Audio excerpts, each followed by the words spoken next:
Desde Canadá en español, llega la información que te conecta con tu comunidad.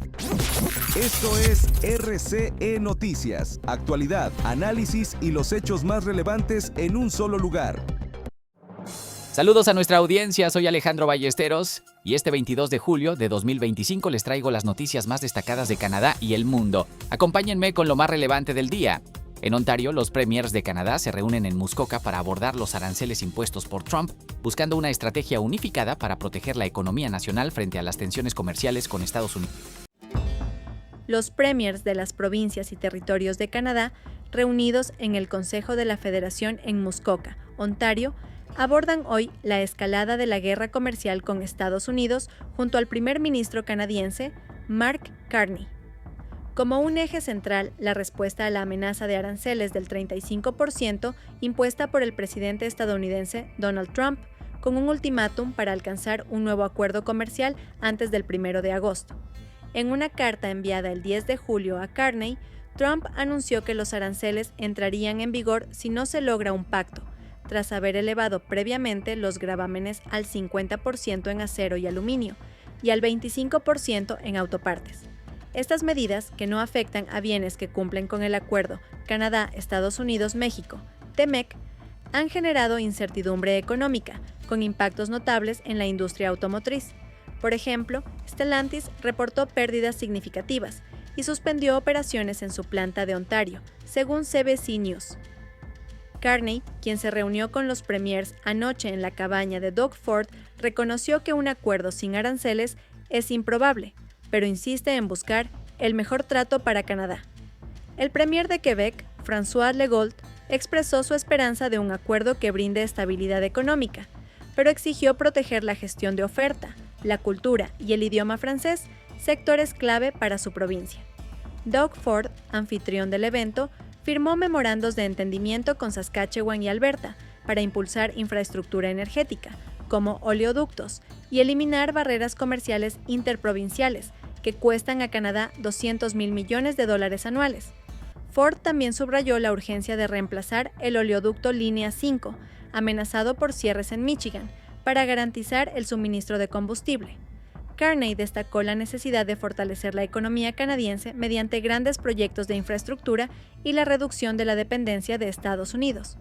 Las provincias también discuten diversificar el comercio internacional, la seguridad en el Ártico, la gestión de incendios forestales y la movilidad laboral. Además, se reunieron con líderes indígenas el lunes para abordar preocupaciones sobre la ley C-5, que acelera proyectos nacionales, pero genera temores sobre los derechos de las primeras naciones. La retórica de Trump, que incluye sugerencias de anexar Canadá como el Estado 51, ha complicado las negociaciones. A pesar de una relación inicialmente cordial con Carney, descrita como de susurrador de Trump por la prensa, el presidente estadounidense ha enviado cartas similares a más de 20 países, amenazando con aranceles de entre 15 y 50%. En respuesta, Canadá ha evitado escalar contramedidas, como el aumento planeado de aranceles al 50% en metales estadounidenses, para mantener las negociaciones. En diplomacia, el embajador de Estados Unidos en Canadá, Pete Hoekstra, señaló que el presidente Trump considera a los canadienses desagradables debido a los boicots a viajes y productos estadounidenses, lo que ha generado críticas de líderes provinciales como el premier de Columbia Británica, David Eby. El embajador de Estados Unidos en Canadá, Pete Hoekstra, afirmó que el presidente Donald Trump considera a los canadienses desagradables debido a acciones como evitar viajar a Estados Unidos y prohibir la venta de alcohol estadounidense.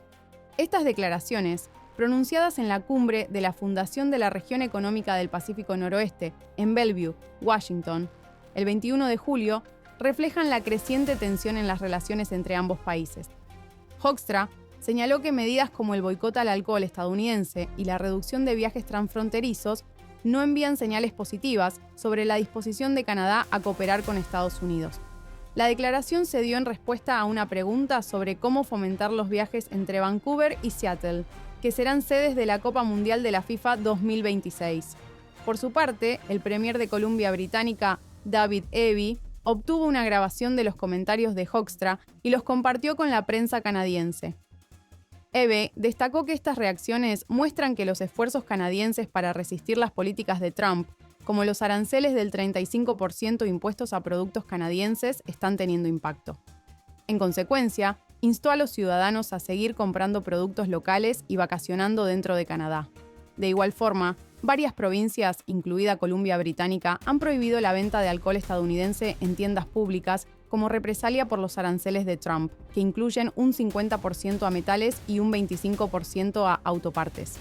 Estas medidas han reducido los viajes de canadienses a Estados Unidos en un 32% en marzo de 2025, según Statistics Canada. Hoekstra, excongresista de Michigan y embajador en Países Bajos durante el primer mandato de Trump, asumió su cargo en abril de 2025. Aunque ha expresado optimismo sobre la relación bilateral, sus comentarios contrastan con los de Trump, quien ha reiterado su propuesta de anexar Canadá como el Estado 51. En mayo, Hoekstra afirmó que esa idea estaba superada, pero Trump volvió a mencionarla días después. Las autoridades canadienses, lideradas por el primer ministro Mark Carney, han rechazado firmemente cualquier amenaza a la soberanía nacional. Carney, tras reunirse con Trump en mayo, enfatizó que Canadá no está en venta. Las negociaciones comerciales, que enfrentan un ultimátum de Trump para el 1 de agosto, siguen sin un calendario claro para resolver el conflicto. En un preocupante desarrollo, se reporta que clubes de lucha de ideología fascista en Canadá están entrenando para una supuesta guerra racial, levantando alertas sobre el aumento de grupos extremistas en el país. Grupos nacionalistas blancos conocidos como clubes activos entrenan en parques y gimnasios de Canadá, preparándose para lo que llaman una guerra racial. Una investigación de CBC News y The Fifth Estate reveló actividades de dos organizaciones, Nationalist 13 y Second Sons, con epicentro en Hamilton, Ontario, y vínculos con grupos terroristas. Nationalist 13 promueve ideologías neonazis en su canal de Telegram, donde ha ensalzado a Adolf Hitler y compartido simbología nazi.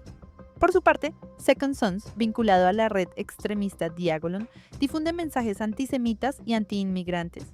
Ambos reclutan jóvenes varones blancos bajo la fachada de clubes de artes marciales. Los entrenamientos se realizan en espacios públicos como Myrtle Park y Cage Park, cerca de áreas infantiles en Hamilton y en gimnasios como Amazing Fitness, Hammer, Becochota y Niagara Bechotot. Los dueños de estos locales, al ser informados, expulsaron a los grupos y rechazaron cualquier relación con ellos. En este contexto, la investigación halló conexiones con grupos terroristas. Exmiembros de la Atomwaffen Division y los Proud Boys, ambos declarados terroristas en Canadá en 2021, se han integrado a estos clubes. En 2023, la policía montada arrestó a 2 individuos en Ontario por producir propaganda neonazi. De igual forma, estos clubes forman parte de una red global con 187 grupos en 27 países, según el Global Project Against Hate and Extremism.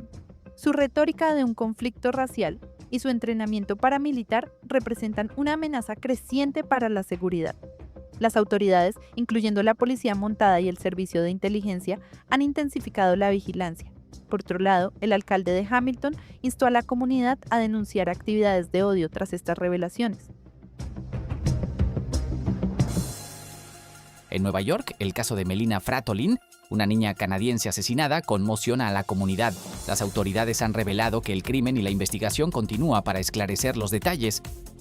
El sábado 19 de julio de 2025, alrededor de las 10 p.m., el 911 del condado Warren recibió una llamada de Luciano Fratolin, un hombre de 45 años, que reportó la desaparición de su hija de 9 años, Melina Fratolin, en una posible situación de secuestro cerca de la salida 22 de la autopista Interstate 87 Norway en Lake George, Nueva York.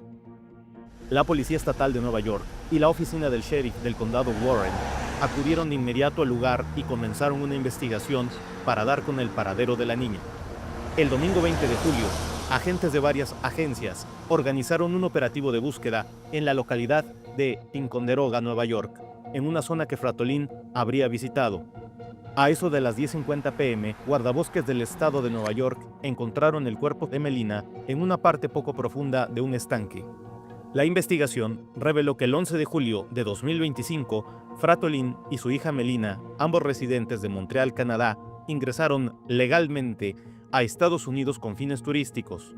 Planeaban regresar a Canadá el sábado 19, cuando Melina debía volver al cuidado de su madre en Montreal.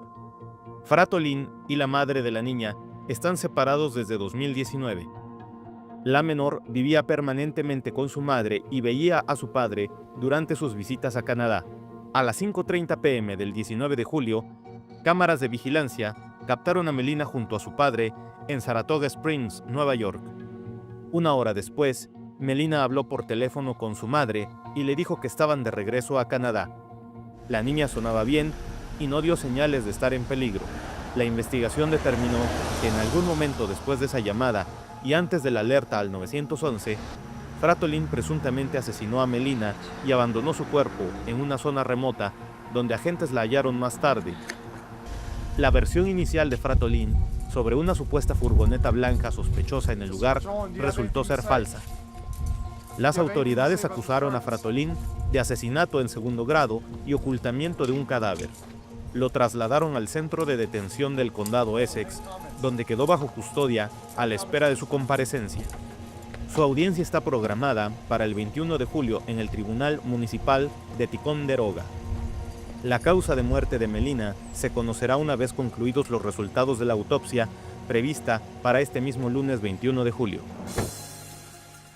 En el ámbito internacional, Estados Unidos anunció su retiro de la UNESCO, argumentando diferencias en la gestión de la organización, una decisión que marca un nuevo distanciamiento en la cooperación global.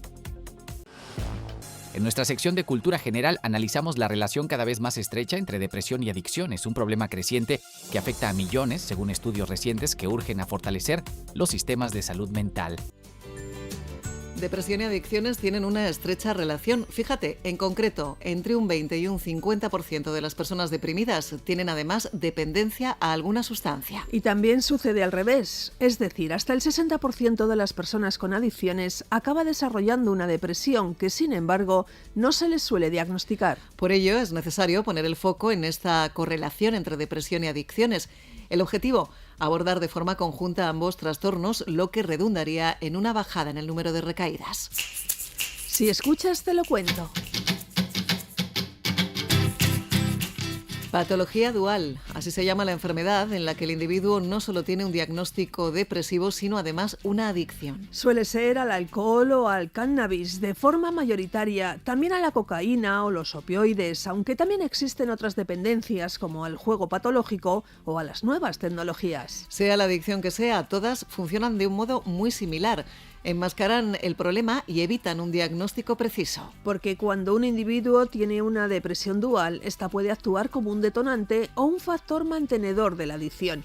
Y es que muchos recurren al consumo para aliviar los síntomas depresivos, una solución que, por supuesto, no es tal. No, porque agrava el problema, perpetuando un ciclo de malestar emocional y dependencia. Además, la conexión entre depresión y adicción también sucede en sentido inverso, y es que, según los datos, entre el 40 y el 60% de las personas adictas desarrollan, antes o después, una depresión. Y fíjate, ambas patologías no se limitan a coexistir, sino que están íntimamente relacionadas, puesto que comparten la misma base neurobiológica, genética y ambiental. Según los expertos en patología dual, estudios recientes han identificado variantes genéticas comunes que predisponen tanto a la depresión como a las adicciones. Son variantes que afectan a áreas clave del cerebro relacionadas con el sistema de recompensa, la regulación emocional y el control de impulsos. Y este componente genético, combinado con factores ambientales como el estrés o los traumas tempranos, refuerza la necesidad de un abordaje integral que reconozca las raíces compartidas de ambos trastornos. Porque lo cierto es que los sistemas de salud suelen tratar los trastornos de adicción y los trastornos mentales como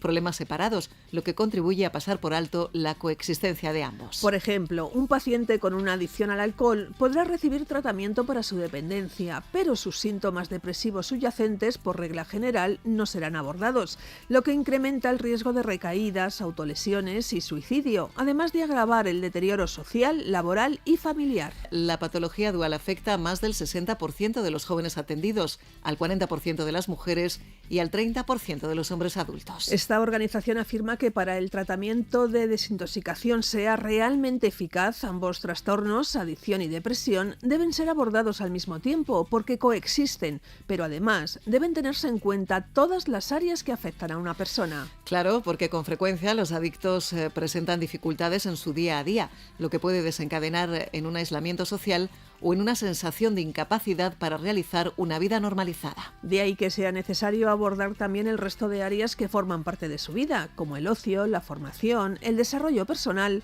o la vida laboral. Un asunto el que hoy te hemos contado sobre el que merece la pena reflexionar. Suscríbete.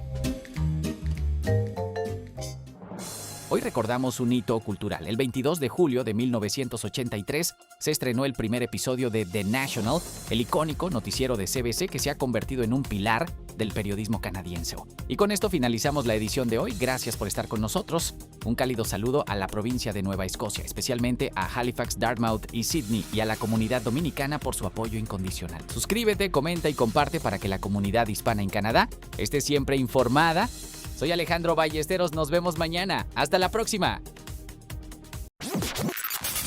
Suscríbete, dale like y comparte, porque la información no se detiene y nosotros tampoco. Esto fue Reportes de Canadá en español. Gracias por informarte con nosotros.